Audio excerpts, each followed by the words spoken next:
नमो अर्हन्ताणं नमो सिद्धाणं नमो आयर्याणं नमो अध्यायाणं नमो लोये सव्यसाहुणम् मङ्गलं भगवान् वीरो मङ्गलं गौतमो गणी मङ्गलं कुन्दकुन्दाद्यो जैनधर्मोऽस्तु मङ्गलम् सर्वमङ्गलमाङ्गल्यं सर्वकल्याणकारकम् प्रधानं सर्वधर्माणां जैनं जयतु शासनम् जैनं जयतु शासनम्।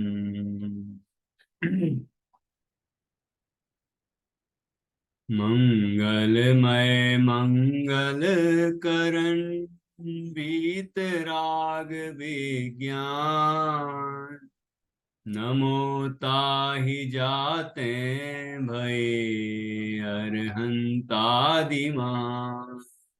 करि मंगल करि हो महा ग्रंथ करन को काज जाते मिले समाज सब पावे निज पद राज पावे निज पद राज। यह आचार्य कल्प पंडित श्री टोडरमल जी द्वारा रचित मोक्ष मार्ग प्रकाशक शास्त्र है। इसके पहले अधिकार पर हमने चर्चा प्रारंभ की है। मंगलाचरण करके फिर महामंगल रूप नमोकार मंत्र, फिर संस्कृत में उसका रूप और हिंदी का अर्थ करने के बाद पंडित टोडरमल जी ने पांचों परमेष्ठी का क्रमशः स्वरूप बताया है। तो उसमें से पहले परमेष्ठी अरहंत परमेष्ठी हैं। उसके बाद फिर आगे क्रमशः अन्य परमेष्ठियों की चर्चा आएगी। तो हम अरहंतों का स्वरूप समझते हैं। मैंने आपको पिछली बार बताया था कि अरहंतों के स्वरूप को बताने के लिए पंडित जी ने कहा है अरहंतों का स्वरूप विचार करते हैं। सिद्धों के स्वरूप में कहा सिद्धों का स्वरूप ध्याते हैं। और आचार्य उपाध्याय साधु मुनिराजों के स्वरूप में कहा कि उनके स्वरूप का अवलोकन करते हैं। तो ये तीन अलग अलग शब्दों का प्रयोग क्यों किया गया है? अवलोकन का अर्थ होता है देखना। तो आचार्य उपाध्याय और साधु को हम देख सकते हैं, वो चलते फिरते सिद्धों के समान हैं, वो निर्ग्रंथ मुनिराज हैं। और सिद्ध भगवान हमारे ध्यान के विषय हैं, अर्थात वो सिद्धालय में विराजमान हैं और शरीर रहित हैं, 8 कर्मों से भी रहित हैं। तो वो शुद्ध आत्म तत्व हैं। तो उनका ध्यान किया जा सकता है जैसे अपने शुद्धात्म तत्व का ध्यान होता है। यहाँ तो विचार भी होता है क्योंकि शरीर सहित भी है, अपन शरीर सहित भी हैं, और फिर विचार करके फिर ध्यान होता है। दोनों काम हो सकते हैं यहाँ। तो सिद्धों का स्वरूप ध्याते हैं और अरहंतों के स्वरूप का विचार करते हैं, चिंतन करते हैं कि कैसे हैं। अरहंत भगवान, उनके शरीर सहित हैं। वह जमीन से ऊपर 5,000 धनुष आकाश में विहार करते हैं। अभी इस काल में, चौथे काल में 24 तीर्थंकर हो चुके और उनके काल में अन्य अरहंत भी हुए। अब पंचम काल में अरहंत नहीं होते, लेकिन विदेह आदि में होते हैं। विदेह क्षेत्र आदि स्थानों पर आज भी तीर्थंकर होते हैं। सीमंधर आदि विद्यमान भी तीर्थंकर हमेशा रहते हैं, ये जिनवाणी का उल्लेख है। तो अरहंतों के स्वरूप का विचार करते हैं। देखिए, अरहंतों का स्वरूप, वहां प्रथम अरहंतों के स्वरूप का विचार करते हैं। कैसे अरहंत हैं, अरहंत कैसे बनते हैं, फिर अरहंत अवस्था प्रकट होने पर उनका स्वरूप क्या है, अंतरंग स्वरूप क्या है, बाह्य स्वरूप क्या है, ये सब चीजें यहाँ समझाई हैं। और उसके बाद फिर अंत में ऐसे अरहंत भगवान को नमस्कार किया है। अर्थात ये नमोकार मंत्र ही चल रहा है। अर्थात नमोकार मंत्र में जो 5 परमेष्ठियों को नमस्कार किया, तो उनका स्वरूप बता के फिर यहाँ नमस्कार करते हैं। जैसे कि हमने पहले चर्चा की थी कि गुणों गुणों की मुख्यता है जैन दर्शन में। गुणों के अनुसार व्यक्ति पूजनीय होता है। गुण रहित वह व्यक्ति मात्र पूजनीय नहीं होता। तो वो गुण होने चाहिए, वो स्वरूप होना चाहिए, तभी वो पूजनीय होंगे। तो देखिए क्या प्रक्रिया है अरहंत बनने की। आप में से कौन पढ़ेगा? कल पढ़ा तो था वैसे। तो अभी मैं अर्थ करता हूं इसको, फिर आगे पढ़ेंगे, पढ़वाएंगे आपसे। जो गृहस्थ पना त्याग कर, क्या अर्थ समझ में आया आशिका जी? हाँ सर। जो गृहस्थ पना त्याग कर, क्या अर्थ होना चाहिए इसका? जो अपना सांसारिक जीवन है उस सबको छोड़ के। बहुत अच्छा। तो गृहस्थ पना त्याग कर, गृहस्थ, देखो इसको अपन समझे। ग्रह, ग्रह का अर्थ है घर, स्थ रहना, घर में रहना। तो घर में रहने का जो पना मतलब अवस्था है, उसको त्यागना, त्याग दिया।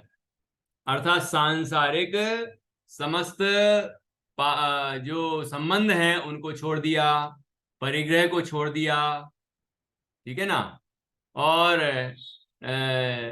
तो घर गृहस्थी तो छोड़ दी, लेकिन घर में अपनापन छूटा कि नहीं छूटा? तो यहाँ गृहस्थ पना त्याग कर में ये आया है भाव कि घर में अपनापन भी छूट गया, घर के लोगों से भी अपनापन छूट गया। जब शरीर से अपनापन नहीं रहा, तो उन परिवार के और बाहर के लोगों से कैसे अपनापन रहेगा? तो उस सब को छोड़ दिया, पहला काम किया जो गृहस्थ पना त्याग कर। दूसरा, मुनि धर्म अंगीकार करके, मुनि धर्म, मुनि का जो धर्म है, स्वरूप है, स्वभाव है, उसको उन्होंने अंगीकार किया। मुनि व्रत अकेला नहीं लिखा, मुनि व्रत नहीं लिख के मुनि धर्म शब्द का प्रयोग किया। क्योंकि मुनि व्रत जो 28 मूल गुण होते हैं, महाव्रताधिक होते हैं, वो तो व्रत हैं, और ये धर्म है। मुनि धर्म रत्नत्रय स्वरूप होता है, शुद्धोपयोग रूप होता है। आगे बताया जाएगा कि शुद्धोपयोग रूप मुनि धर्म अंगीकार करके। तो ऐसे जो आत्मा में लीनता है, वीतराग अवस्था है, आत्मा की अनुभूति रूप अवस्था है, ऐसी जो अवस्था है वो मुनि धर्म है। मुनि धर्म अंगीकार करके, अर्थात स्वीकार करके, ग्रहण करके, फिर क्या किया मुनि धर्म अंगीकार करके? कि निज स्वभाव साधन द्वारा मुनि धर्म अंगीकार कर लिया। बाहर में मुनि व्रत महाव्रत आदि धारण कर लिए, और अंतर में अपने आत्मा की श्रद्धा ज्ञान और उसमें लीनता रूप परिणाम किया। ठीक है? फिर क्या किया कि उस स्वभाव में ही लीन हुए, मग्न रहे, स्थिर हो गए अपने आत्मा में। तो स्थिर होने से क्या हुआ कि सबसे पहले धीरे धीरे मोहिनीय कर्म का क्षय हुआ, नाश हुआ। मोहिनी कर्म का नाश होने पर मोह राग द्वेष क्रोध मान माया लोभ सारे विकार नष्ट हो गए, कोई भी विकार बाकी नहीं रहा। तो इस तरह तो ये भाव शुद्धि हुई, और साथ में कर्म का भी अभाव हुआ, मोहिनीय। तो मोहिनी कर्म का अभाव हुआ, उसके बाद क्या हुआ कि मोहिनी कर्म का अभाव होते ही ज्ञानावरण, दर्शनावरण और अंतराय कर्म का भी अभाव हो गया। फिर क्या हुआ कि ये लिखा ना, निज स्वभाव साधन द्वारा, मुनिराज तो अपने स्वभाव की साधना में ही मग्न रहे, अपने ज्ञान और आनंद स्वभाव में ही लीन रहे, और यहाँ क्या हुआ, चार घाती कर्मों का क्षय हो गया। मोहिनी, पहले मोहिनी गया, फिर ज्ञानावरण, दर्शनावरण और अंतराय कर्म, ये तीनों एक साथ गए। इस तरह चार घाती कर्मों का क्षय करके, ठीक है। घाती कर्म, घाती कर्म क्या है? घाती कर्म, घात करे सो घाती। घात का मतलब अर्थ होता है नाश करे। तो ये चार घाती कर्म किसका नाश करते हैं? कि ये जैसे ज्ञानावरण ज्ञान के घात में निमित्त है, दर्शनावरण दर्शन के घात में निमित्त है, मोहिनीय कर्म आत्मा के श्रद्धा और चारित्र गुण की जो सम्यकपना है, शुद्धि है, उसके नाश में निमित्त है, सुख उसके कारण सुख भी नहीं हो पाता।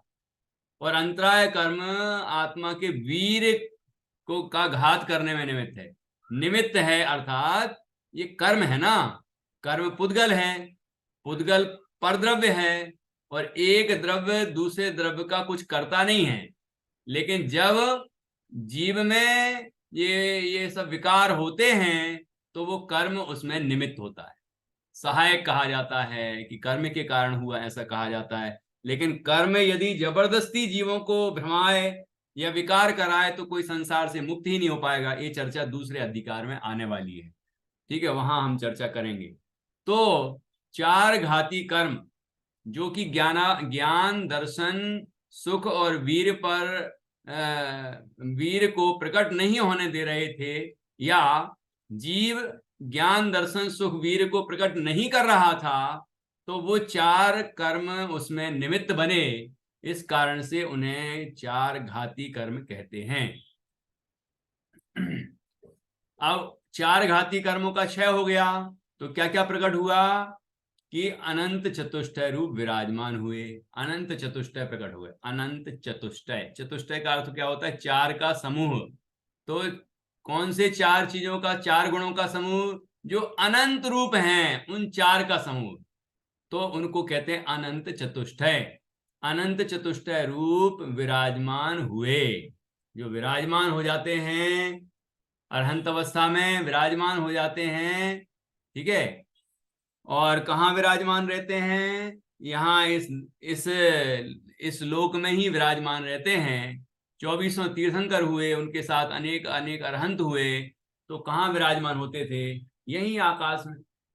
यहाँ हम देख सकते थे उनको, जमीन से 5000 धनुष ऊपर। चार हाथ का एक धनुष होता है, चार हाथ का एक धनुष होता है। जैन दर्शन के कर्णानियों की भाषा है, गणित, जैन गणित है ये।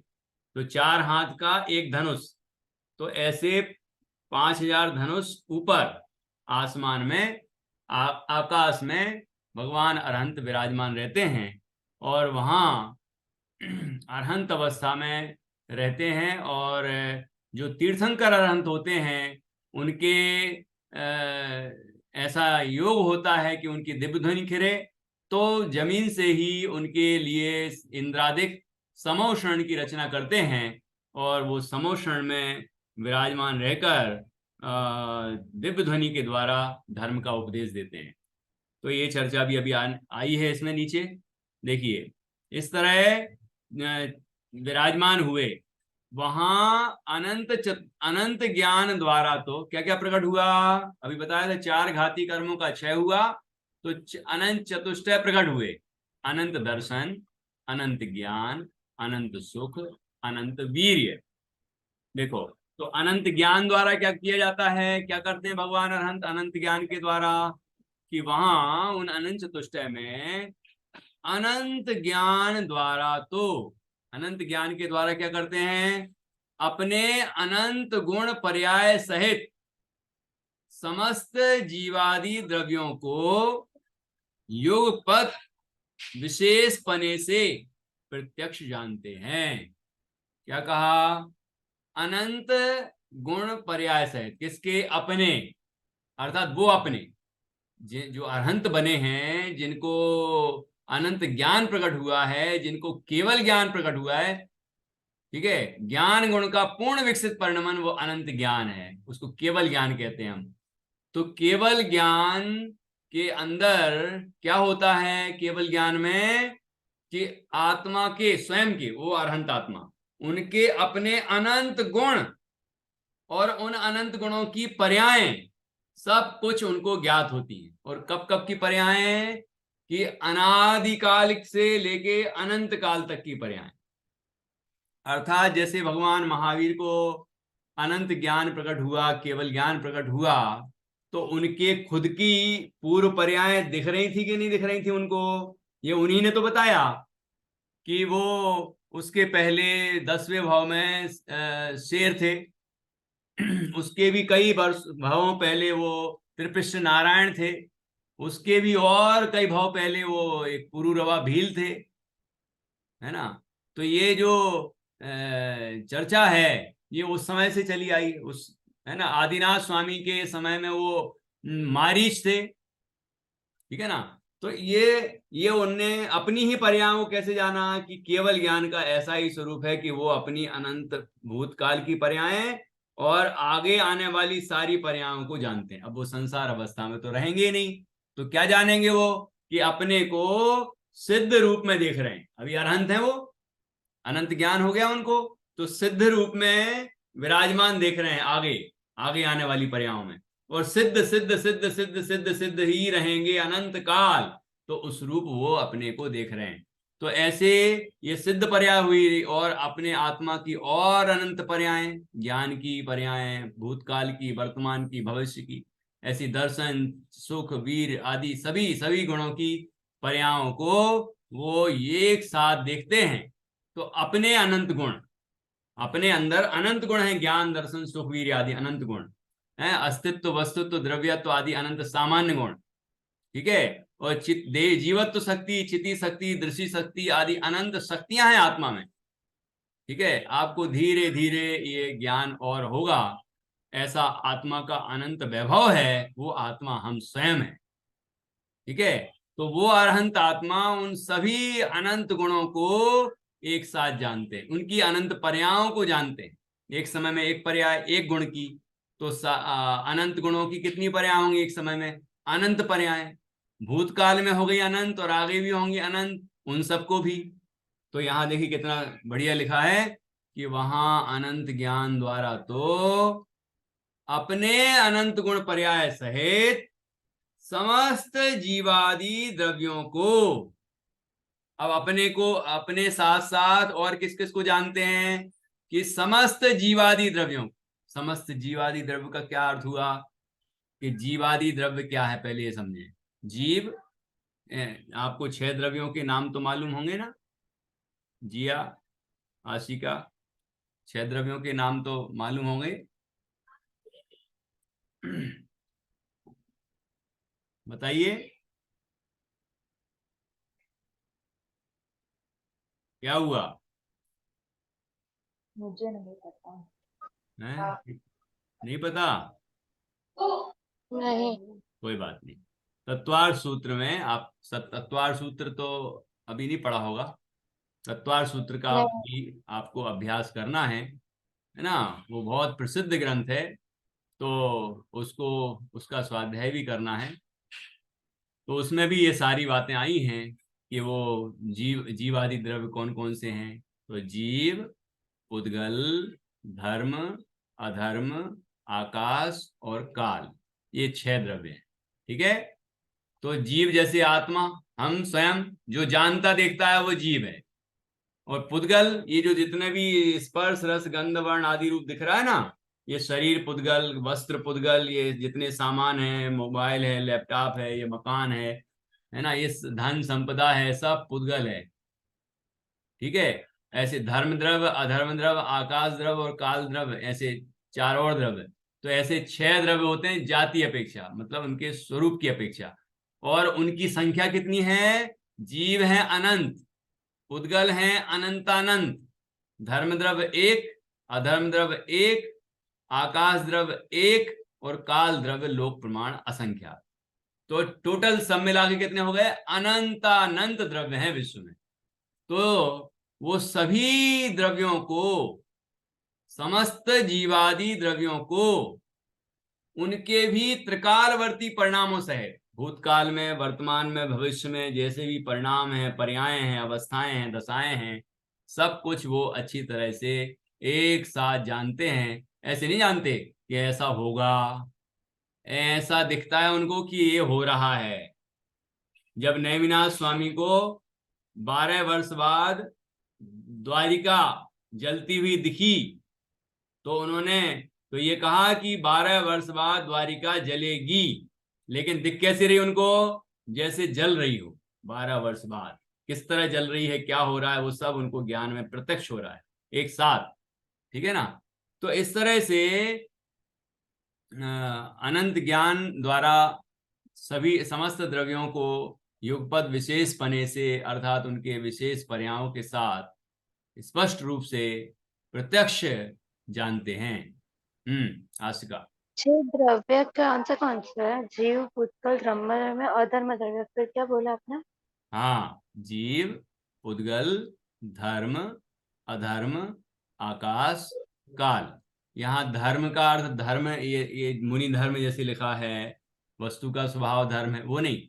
धर्म एक द्रव्य है जो हमारे गमन में सहायक होता है, चलने में सहायक होता है।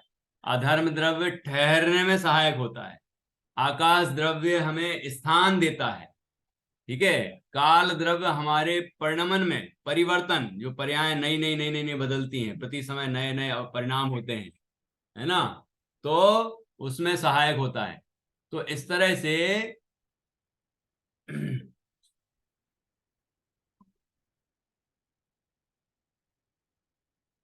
सहायक होता है ना। तो इस तरह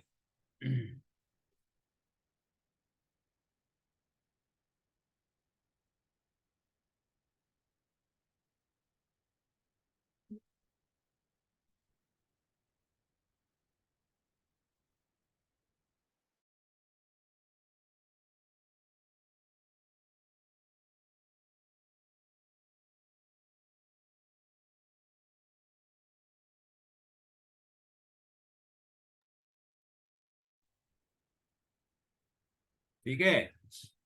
तो ख्याल में आया आपको? ये ये मैं बेसिक्स भी आपको थोड़ा थोड़ा बताता चल रहा हूँ। बाकी धीरे धीरे आप जब ग्रंथ को आगे बढ़ाते जाएंगे तो ये सब चीजें आपको और अधिक अच्छी तरह से समझ में आएंगी। ठीक है। तो अनंत ज्ञान द्वारा क्या करते हैं बता दिया कि वहां अनंत ज्ञान द्वारा तो अपने अनंत गुण पर्याय सहित समस्त जीवादि द्रव्यों को युगपद विशेष पने से प्रत्यक्ष जानते हैं। भक्तामृत स्तोत्र पढ़ा है क्या? हाँ। पढ़ा है। तो उसका उसके अंदर भी ये चर्चा आई है। ज्ञानम यथा त्वयि विभाति कृता विकासम, नैवं तथा हरिहरादिषु नायकेषु, तेजस्फुरन् मणिषु याति यथा महत्वम, नैवं तु काच सकले किरणाकुलेपि। तो ऐसे एक 20वां काव्य है उसके अंदर, भक्तामर में। तो उसमें भी ये हाँ। एक केवल ज्ञान की चर्चा है। याद है आपको? हाँ। बोलिए ये छंद। ज्ञानं यथा त्वयि विभाति कृतावकाशम्, नैवं तथा हरिहरादिषु नायकेषु, तेजस्फुरन्मणिषु याति यथा महत्त्वम्, नैवं तु काचे सकले किरणाकुलेपि।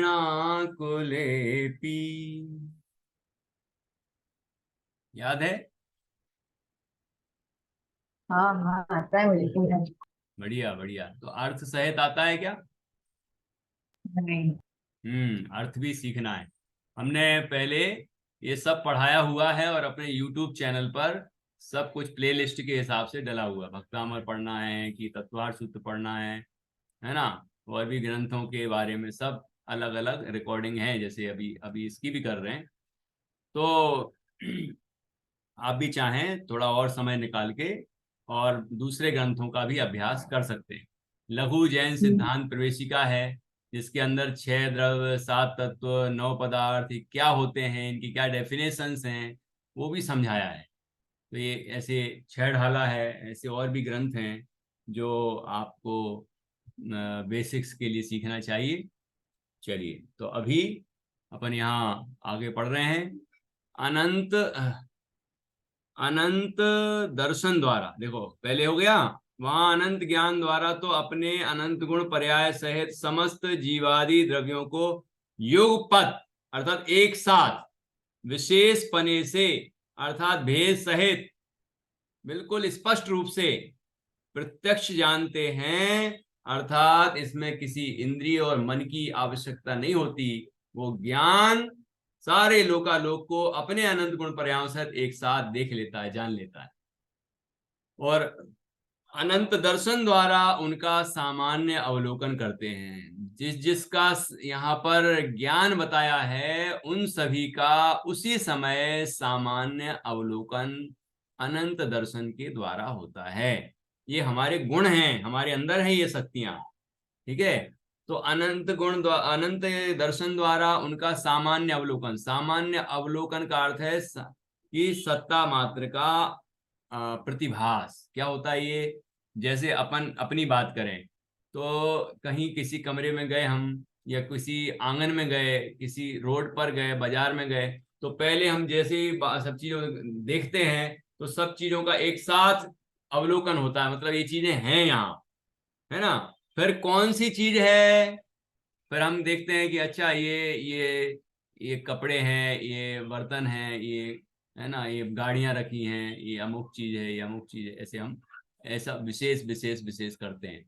तो वो सामान्य अवलोकन में सामान्य प्रतिभास होता है, ठीक है। अब केवल ज्ञानी और जो अनंत दर्शन वाले हैं, भगवान अरहंत, उनके ऐसे नहीं होता जैसे मैंने बताया है। इतना इतना दिमाग लगाना पड़े उनको, उनके तो केवल ज्ञान है, केवल दर्शन है। तो एक ही साथ सारे लोकालोक का सामान्य अवलोकन होता है, मतलब एक साथ देखते हैं उनको, प्रतिभास करते हैं, और एक साथ उसी समय वो सबको अलग अलग विशेष रूप से जानते भी। अनंत वीर्य द्वारा ऐसी सामर्थ्य को धारण करते हैं, अर्थात जो उनके अंदर अनंत वीर्य अर्थात अनंत शक्ति प्रकट होती है। आत्मा का एक गुण है अनंत वीर्य। तो वो वीर्य नाम का जो गुण है वो अनंत रूप से प्रकट हो गया, पूर्ण प्रकट हो गया। तो उसके कारण वो अनंत शक्तिमान हो गए। तो कौन सी शक्ति प्रकट हुई? कि सारे लोग को उलट पलट करने वाली है। ये एक पर्याय को नहीं बदल सकते वो, एक द्रव्य दूसरे द्रव्य का कुछ करता हरता ही नहीं है, ठीक है ना। तो वो पर का कुछ नहीं करते, अपने अंदर भी फेरफार नहीं करते। तो क्या करते हैं? जो अनंत ज्ञान प्रकट हुआ है उसको जानने की सामर्थ, शक्ति कहां से आती है? ये अनंत वीर्य से। देखने की सामर्थ कहां से आती है? अनंत वीर्य से। अभी आगे आएगा अनंत सुख भोगते हैं, तो उस भोगने की, सुख भोगने की सामर्थ कहां से आती है, शक्ति कहां से आती है? वो अनंत वीर नाम के गुण से। तो ऐसे अनंत वीर द्वारा ऐसी सामर्थ्य को अर्थात शक्ति को, ताकत को धारण करते हैं। अनंत सुख द्वारा, जो अनंत सुख प्रकट हुआ उनके अंदर, उस गुण के द्वारा क्या करते हैं? निराकुल परमानंद का अनुभव करते हैं। निराकुल अर्थात आकुलता से रहित। निराकुल, आकुल का क्या अर्थ होता है? आकुलता, व्याकुलता, अर्थात दुख। मुझे ये करना है, मुझे ये जानना है, मुझे ये देखना है, मैं क्या करूं, है ना। ऐसा जब एक साथ जानना नहीं होगा तो क्या करेगा व्यक्ति? दुखी होगा। ऐसे ही अपने को जाने बिना दुनिया भर को जानने की कोशिश करेगा, पर में सुख खोजेगा तो क्या होगा? दुखी। जैसे देखिए, भूख लगी, हमने अच्छा स्वादिष्ट और बढ़िया भोजन किया, लेकिन अभी पेट भरने के बाद ही मन में क्या आता है? पहले तो मन में आता है अरे यार ये चीज थोड़ी शाम को भी खा लेंगे हम, कल भी खा लेंगे हम, ऐसा लगता है। और पेट भर गया, भूख मिट गई, तो अब सोचता है इसको पचाना है। फिर ऐसा लगता है कि अब मुझे ऑफिस भी जाना है, अब मुझे दूसरे काम भी करने हैं। तो ऐसी जो आकुलता बनी है, इसको कहते हैं आकुलता। ठीक है, दुख, तकलीफ, पीड़ा। ठीक है, लेकिन ये निराकुल है, निराकुल, इसमें कोई आकुलता नहीं किसी तरह की कि मुझे ये करना है, कि ऐसा करना है, कि वैसा करना है। कुछ नहीं करना है, कि अपने स्वरूप में मग्न रहना है और आकुलता से रहित आनंद को, परम आनंद को, उत्कृष्ट आनंद को भोगना है। ठीक है, अनुभव करना है उसका। तो यही अनुभव वो अरहंत भगवान करते हैं। तो अरहंत भगवान के अनंत दर्शन, अनंत ज्ञान, अनंत सुख और अनंत वीर्य प्रकट हुआ है। ठीक है, तो इसके द्वारा वो क्या क्या करते हैं, वो यहाँ चारों गुणों के बारे में बता दिया। अब इसके आगे, ये तो अनंत चतुष्ट है, उनके मुख्य गुण हैं।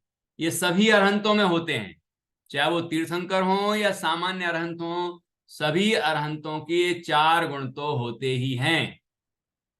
ठीक है, इसके बाद पुनश्च, अर्थात उसके बाद और भी कहा है कि क्या, जो सर्वथा, अभी आपको अनंत चतुष्टय में से कुछ पूछना है क्या, जो अभी अभी प्रकरण समझाया है? अनंत दर्शन और अनंत वीर्य एक बार सिर्फ वन लाइन में बताओ कि उसमें क्या होता है। अनंत दर्शन मतलब द्वारा, सामान्य अवलोकन होता है मतलब। हाँ, अभी सामान्य अवलोकन होता है का अर्थ बताया था कि वो देखो, विशेष जानना और सामान्य जान, सामान्य अवलोकन, अवलोकन अर्थात देखना। ठीक है, तो ये सामान्य देखना कैसा होता है, जिसमें भेद नहीं नजर आता। वस्तु है, जैसे घर में इतनी सारी चीजें हैं, लेकिन चीजें हैं। जैसे हम कहीं दुकान पे गए, तो ये वस्तुएं रखी हैं, है ना, ये पहले सामान्य आभास हुआ। उसके बाद ये वस्तु कौन सी, हमने विशेष ध्यान दिया उस पर कि ये है, ये है, ये अमुक चीज है, ये अमुक चीज है। तो ऐसा अलग अलग अलग अलग हमें ज्ञात होता है। तो वो ज्ञान का काम है ना, वो ज्ञान का काम है। और सामान्य जो देखा हमने, वो दर्शन का काम है। ये तो हमने अपने छदमस्त जो ज्ञान है ना हमारा, थोड़ा कमजोर ज्ञान है, कमजोर दर्शन है, तो हमने अपनी तरफ से बात कही। केवल ज्ञानी को तो एक साथ ही लोकालोक दिख रहा है दर्शन द्वारा, और एक ही साथ उसी समय पूरे लोकालोक का जानना भी हो रहा है। और यहाँ अनंत वीर में क्या, ये अनंत वीर ये शक्ति है, अर्थात सामर्थ्य है। जैसे हम मान लीजिए कोई भी काम करते हैं, तो शक्ति चाहिए कि नहीं चाहिए। लौकिक उदाहरण दे रहा हूं, जैसे हमें पढ़ना है, तो पढ़ने के लिए समझ शक्ति चाहिए, है ना। ऐसे उनको सुख भोगना है, तो सुख भोगने के लिए शक्ति चाहिए, वो भी अनंत सुख भोगना है। अनंत ज्ञान के द्वारा जानना है, तो उसके लिए सामर्थ्य भी चाहिए। अनंत दर्शन के द्वारा सामान्य अवलोकन करने की क्षमता चाहिए, है ना। तो ये कहां से आएगी, वो अनंत वीर्य से आती। वो अनंत वीर्य भी आत्मा का गुण है। तो इस तरह से अनंत दर्शन, अनंत ज्ञान, अनंत सुख और अनंत वीर्य, ये अनंत चतुष्टय होते हैं, जो अनंत भगवान को प्रकट हो गए हैं। हमारे भी ये स्वभाव है, हमारे अंदर भी ज्ञान है, दर्शन है, सुख है, वीर्य है, लेकिन वो अनंत नहीं है, अल्प है। ठीक है, और उनके प्रकट हो गया है पूरा। कैसे प्रकट हुआ, कि आत्मा की साधना करने से। आया था ना ऊपर, निस्वभाव साधन द्वारा आत्मा की स्वभाव की साधना की, मतलब आत्मा का स्वभाव जानना देखना है, ज्ञान दर्शन है। और उस स्वभाव में वो ध्यान करते रहे, लीन हो गए, उसका अनुभव करते रहे, करते रहे, करते रहे, तो आत्मा की जो शक्तियां वो सारी प्रकट हो गई। सारे कर्म हट गए, नष्ट हो गए, और आत्मा का स्वभाव प्रकट हो गया। ठीक है, ख्याल में आया क्या इतना? और कुछ पूछिए। सर तो सब जीव में ये चार चीज तो होती है ना, पर कम अमाउंट। हाँ, आप में भी है, हमारे अंदर भी है अनंत, मतलब दर्शन ये स्वभाव रूप है अभी। अनंत दर्शन, अनंत ज्ञान, अनंत सुख, अनंत वीर स्वभाव है हमारा, शक्ति है हमारी। लेकिन प्रकट कितना सा है, थोड़ा थोड़ा। थोड़ा सा ज्ञान प्रकट है, थोड़ा सा दर्शन, थोड़ा सा सुख, सुख अब सच्चा सुख तो नहीं है हमारे निराकुल वाला, आकुलता वाला है ना, लेकिन वो है तो उसी का अंश। और यहाँ शक्ति सामर्थ्य भी प्रकट है हमारी, है ना, तभी तो हम जान पा रहे हैं, समझ पा रहे हैं, देख पा रहे हैं, तो वो सामर्थ्य भी प्रकट है। तो ये चारों गुण हमारे भी हैं, प्रकट हैं, ठीक है ना। लेकिन ये जब अपने आत्मा में हम लीन होंगे, इन शक्तियों को पहचानेंगे, अनुभव करेंगे आत्मा का, तो ये सारे गुण पूर्ण रूप से खिल जाएंगे, विकसित हो जाएंगे, पूर्ण प्रकट तो हो ये जाएंगे। इस भाव में पॉसिबल है? क्यों इस भाव में पॉसिबल नहीं होने के लिए क्या है समस्या?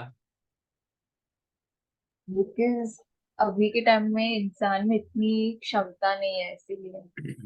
हाँ ठीक है, कि पंचम काल में ये सामर्थ्य पूरी प्रकट नहीं हो सकती, अरहंत अवस्था नहीं हो सकती, सिद्ध अवस्था नहीं हो सकती, लेकिन जितनी हो सकती है उतनी तो हम कर ही सकते हैं, है ना।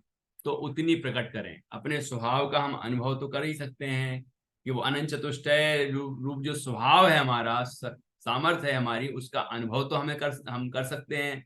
उसका अनुभव करेंगे तो ही हमें बड़ी शांति मिलेगी, निराकुल आनंद मिलेगा।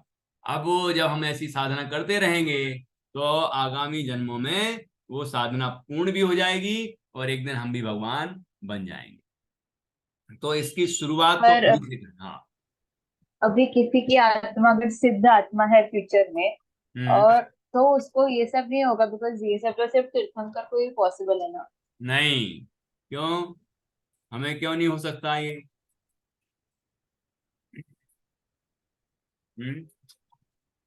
कि ये हमारा में इतना है नहीं। हाँ, हो क्या सकता नहीं है, है? वही मतलब। नहीं, हमें क्यों नहीं हो सकता? ये अनंत रूप नहीं प्रकट होगा, ये तो बता दिया। अनंत रूप हाँ, प्रकट नहीं होगा, लेकिन बिल्कुल भी प्रकट नहीं होगा क्या? बिल्कुल नहीं, थोड़ा होगा, पर जो अनंत रूप तीर्थंकर को होता है वो सिद्ध आत्मा को नहीं हो सकता। सिद्धात्मा मतलब? मतलब जो सिद्ध भगवंत होने वाले हैं, जो तीर्थंकर नहीं बन के डायरेक्ट मोक्ष में जाए। हाँ, उनको भी उतना ही होगा। अरहंत अवस्था का अर्थ है उसमें तीर्थंकर भी हो सकते हैं और सामान्य अरहंत भी हो सकते हैं। दोनों तरह के अरहंतों को एक समान अनंत दर्शन, अनंत ज्ञान, अनंत सुख, अनंत वीर्य होगा। अरहंत की कैटेगरी तो एक सी है उनकी, वो भी अरहंत आत्मा है, वो भी अरहंत आत्मा है, तीर्थंकर हैं, जैसे कि ऋषभ देव तीर्थंकर हुए, हाँ, भरत जी सामान्य अरहंत हुए, उनको भी अरहंत अवस्था प्रकट हुई, फिर सिद्ध बने। हाँ, उनकी बाहुबली माता को भी भी। अरहंत बने, फिर सिद्ध बने, है ना। और भी अनंत वीर और अनंत, और भी उनके जो और दूसरे पुत्र थे, गणधर वगैरह थे, उनको भी उनकी माता भी। हाँ, है ना। रामचंद्र जी हैं, हनुमान जी हैं, सुग्रीव हैं, तो ये सब भी अरहंत बने कि नहीं बने? तो अरहंत अवस्था में हाँ, इनको सबको समान रूप से अनंत चतुष्टय होते हैं।